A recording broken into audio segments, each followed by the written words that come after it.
May challenge kami.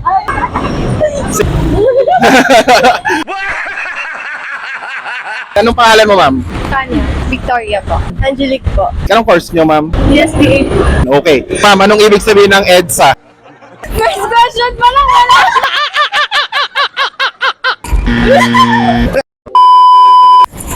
Guys, pag nasagot nyo 5 questions, 500 pesos.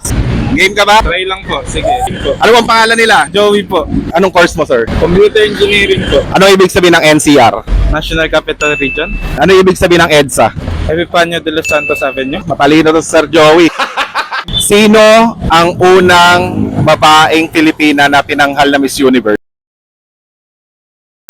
Gloria Diaz.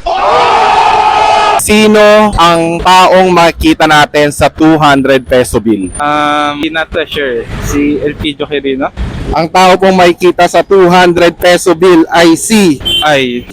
Diosdado Macapagal. Ano pangalan mo? Ranger. Ano ang mga kulay na makikita sa rainbow? Red, blue, violet, yellow, orange, green. May kulang pa isa.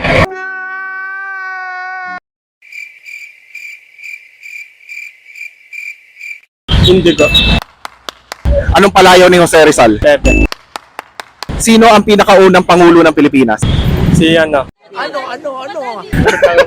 San Andres Bonifacio.